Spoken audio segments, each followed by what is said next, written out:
Admiral Zextar sat in his command chair and laughed. The sound was strange and clicking, like broken metal pieces hitting each other. On the big screen in front of him, he could see 12 human ships flying toward the space station. The ships looked old and ugly. They were made of simple metal and had no fancy designs. They looked like someone had built them in their garage. "Are these really the human ships we heard about?" Zextar asked his helper, Lieutenant Krillnox. "Yes, sir. They say they are from something called the Earth Defense Force. The big ship is named Liberty." All the alien officers on the bridge started to smile and whisper to each other. The Vorthons had ruled this part of space for 300 years. Their ships were beautiful and powerful. These human ships looked like junk compared to them. Shiny blue alien appeared on the bridge. Her name was Commander Veltha. She looked like she was made of crystal and light. "I have been watching these humans too. Their ships are so weak. They have no good shields, no energy weapons, no fast drives. How did they even get to space?" Another alien joined the talk. Captain Mordock looked like a giant bug. His voice buzzed when he spoke. "Our scouts say their ships are just basic metal. No smart armor, no energy absorbers. Do they even know how to fight in space?" The human ships moved in a tight group. They were about the same size as the alien destroyers, but they looked much simpler. No curved lines or shiny materials. Just plain metal boxes with engines stuck on the back. "Should we stop them before they get to the station?" Krillnox asked. Zextar waved his claw like he was brushing away a fly. "Let them come. The Council wants to see these humans. Maybe when they see how primitive their ships are, we can save time and reject their application quickly." The joke spread fast through all the alien fleets. Soon, aliens from dozens of different worlds were laughing at the human ships. The energy beings thought their engines were funny. The robot aliens wondered if the ships would even work in space. Even the peaceful blue aliens shook their heads at how backward the humans seemed. Captain Jake Morrison stood on the bridge of his ship, the Liberty. He was a man with gray hair and a weathered face. He watched the alien ships around them without worry. His officer, Lieutenant Lisa Park, gave him reports about what she saw. "Sir, there are now over 40 alien ships around us. They are trying to scare us with their formation." "Are they pointing weapons at us?" Morrison asked. "No, sir, but their weapons are ready to fire. They think we are not dangerous at all." "Commander." Rick Stone walked over with a small smile on his face. He was Morrison's second in command. "I do not blame them for thinking that. We probably look like museum pieces next to their fancy ships." Morrison nodded slowly. "That is exactly what we want them to think, Rick. How are our other ships doing?" "All ships are ready, sir. The Washington, Constitution, and Yorktown are all good. Captain Amy Collins on the Defiance says her crew really wants to show these aliens what humans can build." Through the windows, they could see the huge space station getting bigger. It was amazing to look at. It was built by many different alien races, all mixed together. The station was covered in shiny materials and had many weapons. Hundreds of ships from different worlds were docked at it. "Captain," Communications Officer Tony Martinez called out, "we are getting a message from the station. It is from someone called High Coordinator Quellamar. Put him on the screen." The main screen lit up. A tall alien appeared. He had flowing robes and many eyes around his long head. When he spoke, his voice sounded important and old. "Human ships, I am High Coordinator Quellamar of the Galactic Council. We have been watching you approach. We are worried about your ships. They look very limited.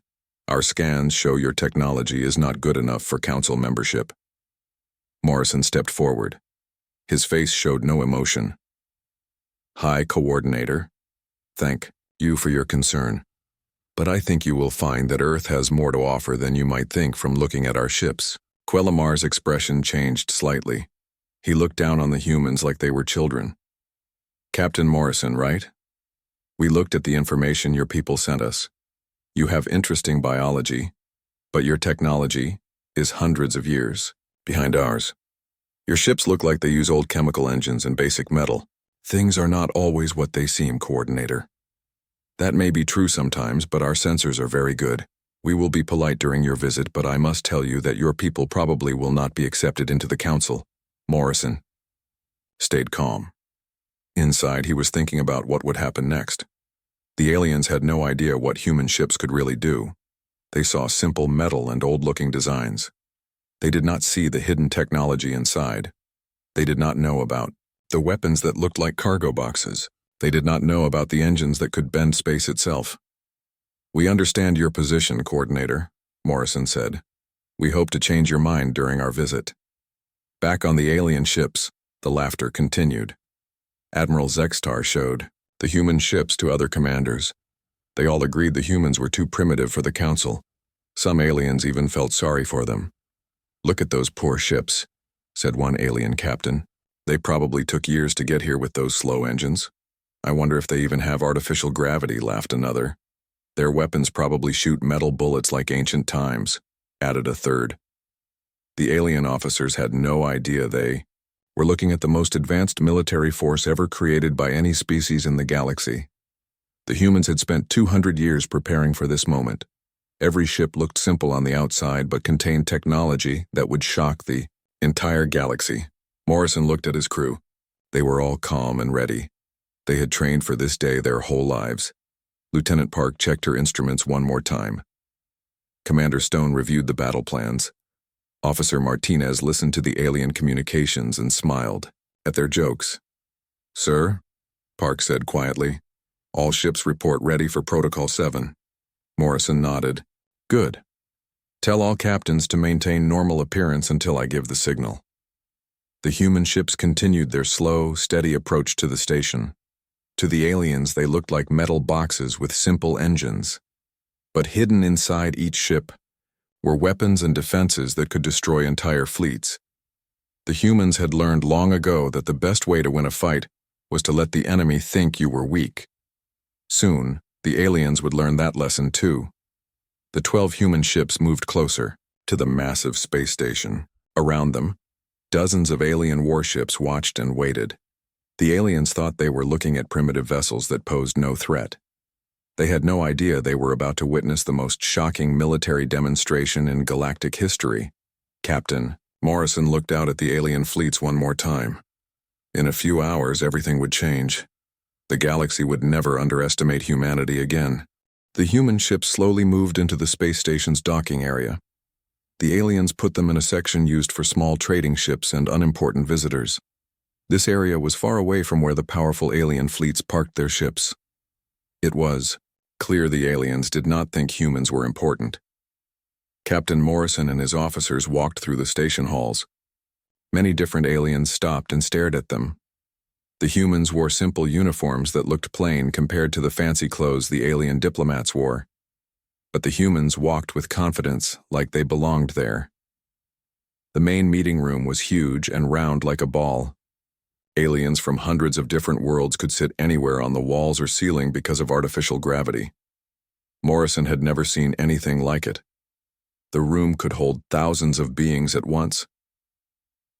High Coordinator Quelmar made a sound. That meant the meeting was starting.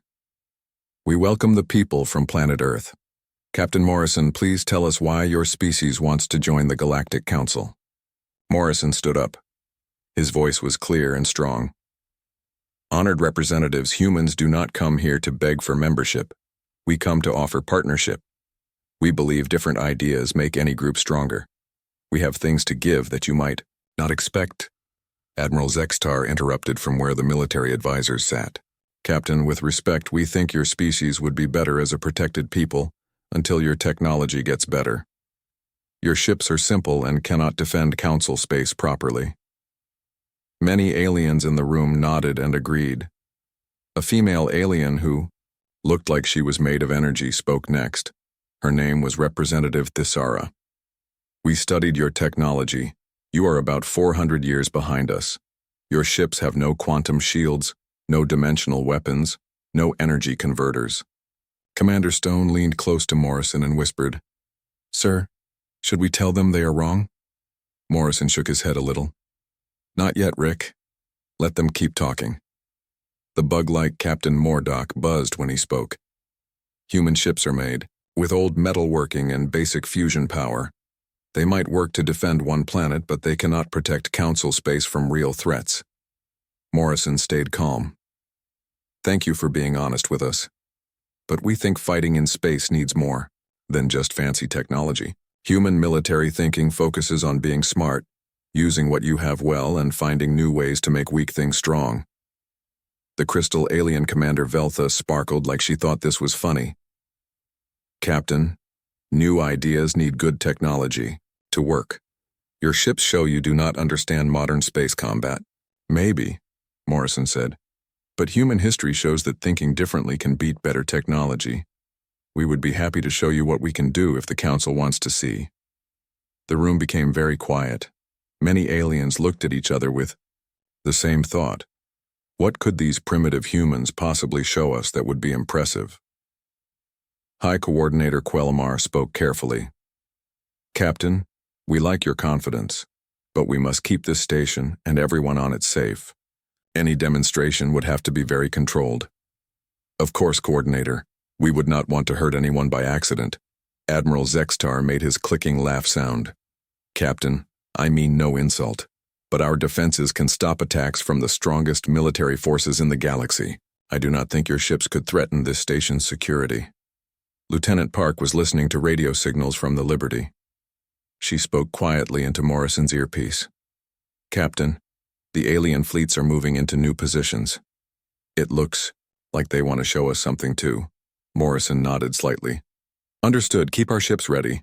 Suddenly alarms started ringing. The station's security chief was a huge lizard-like alien. His people worked as peacekeepers in this area of space. Coordinator, we have unknown ships approaching from the outer system. Long-range sensors show about 50 ships of unknown design. The big screen in the room turned on. It showed pictures of the approaching ships. They looked sleek and dangerous, moving very fast toward the Council station. Pirates, Admiral Zextar said, after looking at the data. The Crimson Nebula gang.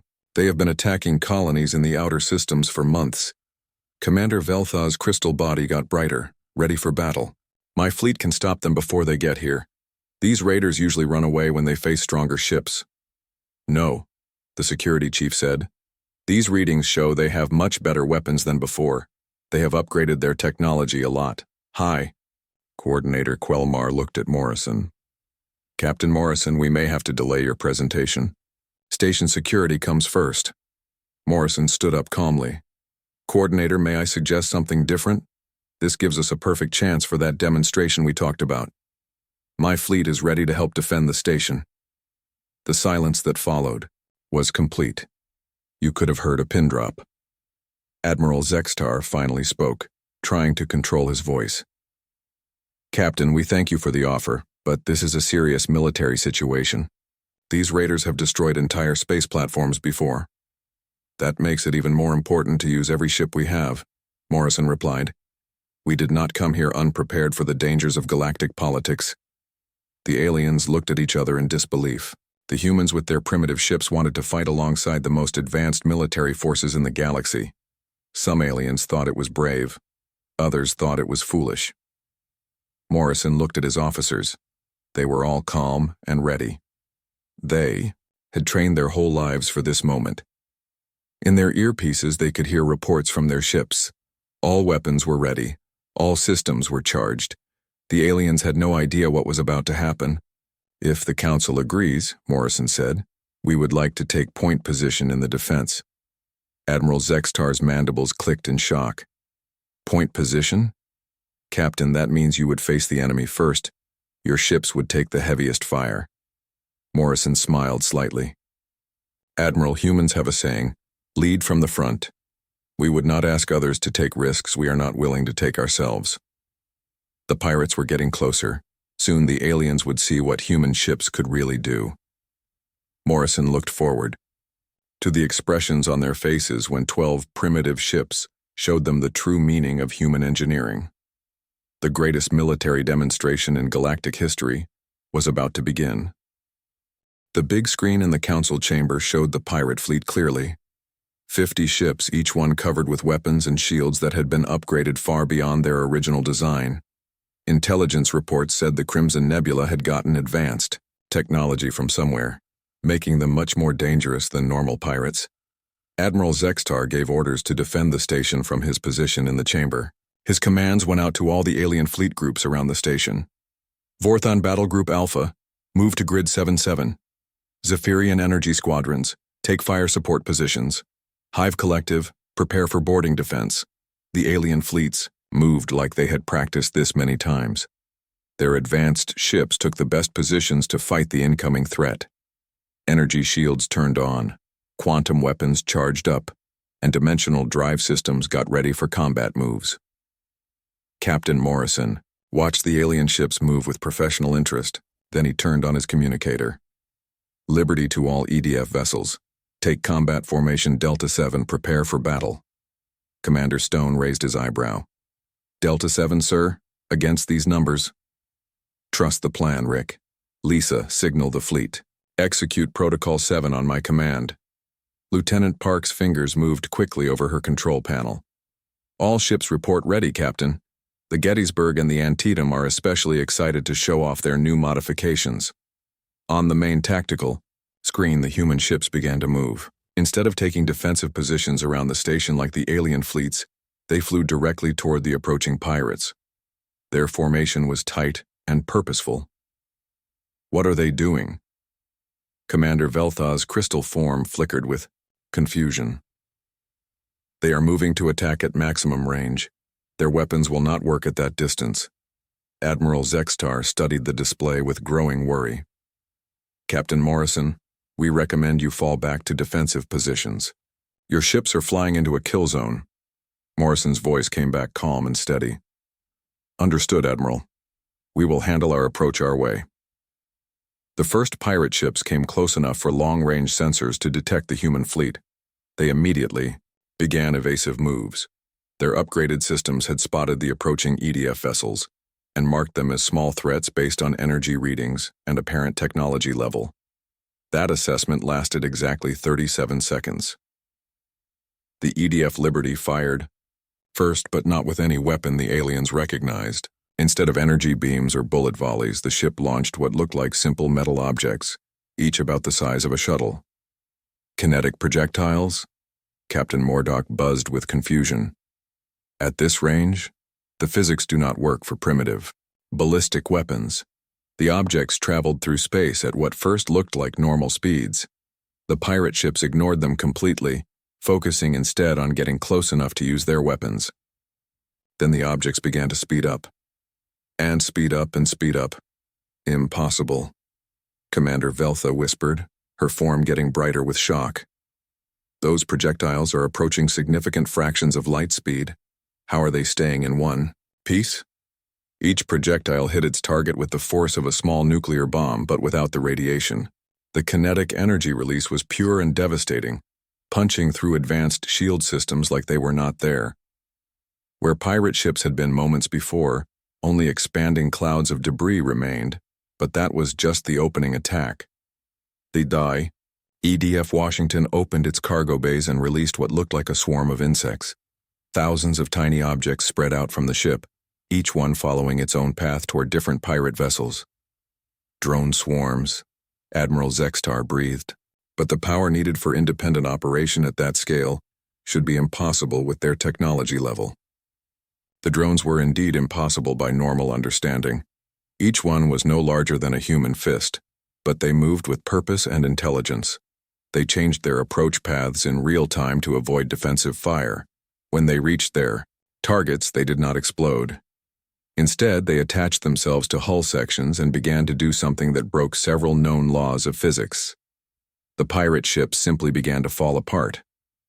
Hull plates separated from support structures, weapon systems went offline, and life support systems failed as the tiny drones somehow broke the molecular bonds holding the ships together. Captain Amy Collins, commanding the EDF Defiance, chose that moment to demonstrate yet another impossible human technology. Her ship seemed to fold in on itself for a moment, then appeared directly behind the pirate formation, having somehow bypassed the space in between entirely. Dimensional translation, High Coordinator Quelmar said quietly. But their ships showed no evidence of dimensional drive technology. The Defiance opened fire with what could only be described as controlled black holes. Tiny gravity wells, each one lasting for precisely calculated time periods, appeared at key points throughout the pirate formation. The gravitational effects were devastating, pulling ships out of formation and disrupting their carefully coordinated attack patterns. By this point, the surviving pirates were trying to escape, but the human ships were not finished. The EDF Constitution demonstrated the most impossible technology yet. The ship seemed to split into multiple copies of itself, each one chasing fleeing pirates with identical weapon signatures and tactical profiles. Quantum multiplication, Representative Thisara managed to say. They are creating temporary probability states of their ships. This should require computing power exceeding our most advanced systems. The EDF Yorktown showed off something different. It fired what looked like simple missiles, but when they got close to pirate ships, they opened up like flowers. Each missile released hundreds of smaller projectiles that seemed to think for themselves, each one finding a different weak spot on enemy hulls. The EDF Gettysburg demonstrated another shocking ability. Its weapons did not just destroy pirate ships, they seemed to erase them completely. The ships simply vanished, leaving behind not even debris. It was as if they had never existed at all. The final human ship, the EDF Antietam, showed the most terrifying weapon of all. It fired a beam that made pirate ships turn against each other.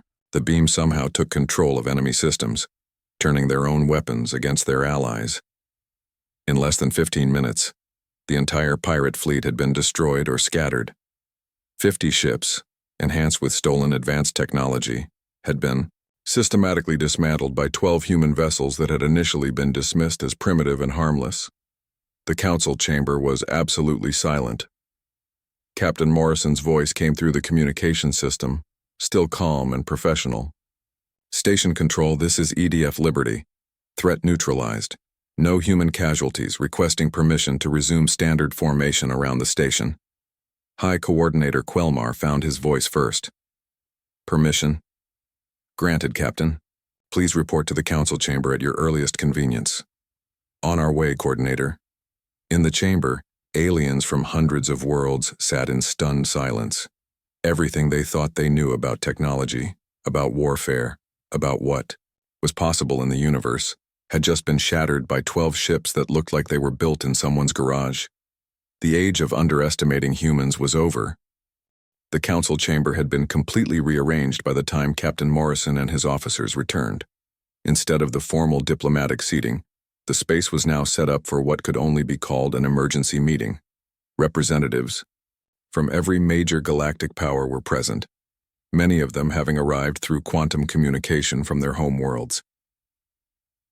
High Coordinator Quelmar stood as the humans entered. All of his many eyes focused on Morrison. Captain, I believe we owe your species a very big apology. Our first assessments were clearly wrong. Morrison took his position calmly. No apology needed, Coordinator. We designed our ships to be underestimated on purpose. It is a basic principle of human military thinking going back thousands of years. Admiral Zextar leaned forward in his chair. His clicking sounds now showed nervous energy rather than amusement. Captain, our best scientists are struggling to understand what we just saw. Your ship showed technologies that should be impossible given your apparent technology base. That is the beauty of human engineering philosophy, Commander Stone said. We do not worry too much about what theory says is impossible. If something works, we build it. Representative Thisara's energy-shifted voice carried real curiosity. But the computing power alone for quantum multiplication should exceed your civilization's total processing capacity. How is this possible? Lieutenant Park smiled slightly. We approach computing differently than most species. Instead of building bigger processors, we figured out how to make quantum mechanics do the heavy lifting. Every atom in our ship's hull is part of the computer system. Captain Amy Collins had joined the group through holographic projection from the Defiance. She added her thoughts. Humans have always been good at doing more with less. When we could not build engines as powerful as yours, we figured out how to fold space instead. When we could not generate enough energy for massive weapons, we learned to use kinetic forces more efficiently.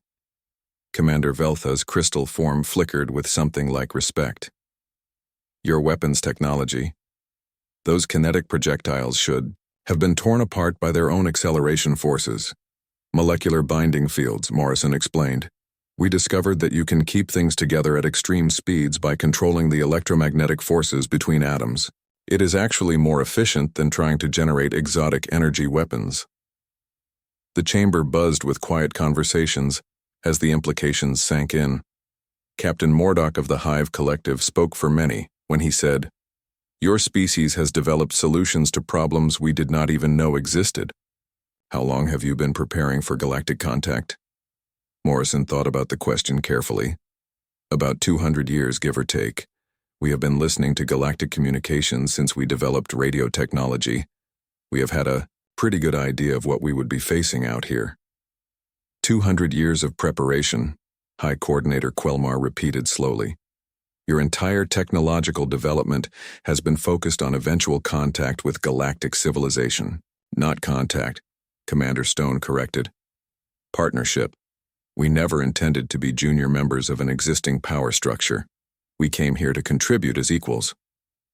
Admiral Zexitar studied the battle recordings on his personal display. "Your ship designs, the simple appearance, this was all intentional misdirection. Sun Tzu wrote about the importance of appearing weak when you are strong," Morrison quoted. "It is a principle that has served humanity well throughout our history." The security chief, still processing the sensor data from the recent battle, added his voice. "Your ships generate almost no detectable energy signatures until they engage their weapon systems. How do you power such advanced technology without massive reactor output?" "Vacuum energy extraction," Lieutenant Park explained. "We learned to tap directly into quantum fluctuations in empty space. It is actually more stable than fusion or antimatter reactors, and it produces almost no detectable signature." Representative Thaisara's form shimmered with scientific excitement. "You have solved zero-point energy extraction? Our theoretical physicists have been working on that problem for thousands of years. Sometimes an outside perspective helps," Morrison said diplomatically.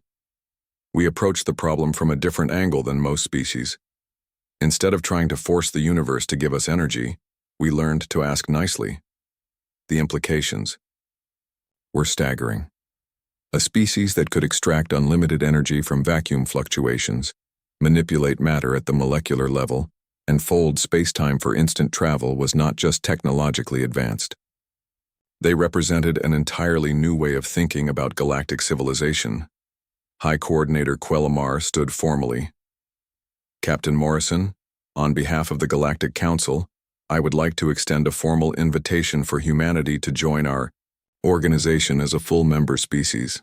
However, I suspect that our traditional membership structure may need some changes."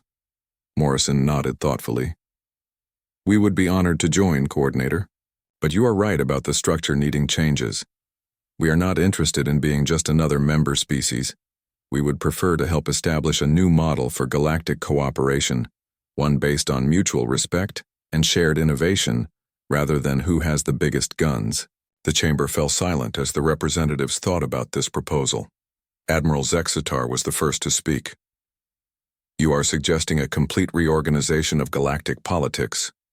We are suggesting that the galaxy is ready for something better than what currently exists," Morrison replied. "Humanity has spent 2 centuries preparing not just to survive in galactic civilization, but to help improve it." Commander Veltha's crystal form brightened with what could only be called enthusiasm. "A true federation of equals, rather than a council dominated by the most militarily powerful species." "Exactly. We believe that different ways of thinking lead to better solutions for everyone. Your energy-based technologies combined with our matter manipulation techniques could solve problems that neither of our species could handle alone." Over the following hours, the discussion evolved from formal diplomatic exchange to genuine collaboration planning. The human ships, which had seemed so primitive just days before, were now recognized as representing technologies that could change galactic civilization forever. As the session concluded, High Coordinator Quelmar made one final observation. "Captain Morrison, your species has taught us an important lesson about the danger of assumptions. We judged your capabilities based on appearances and nearly missed the opportunity to work with one of the most advanced civilizations we have ever encountered." Morrison smiled. "Coordinator, that was always the point. Humans learned long ago that sometimes the best way to succeed is to let others underestimate you until the moment when it matters most." As the human delegation prepared to leave, Admiral Zextar approached Morrison privately. "Captain, I have to ask, how many more surprises does your species have in store for us?" Morrison's expression grew thoughtful.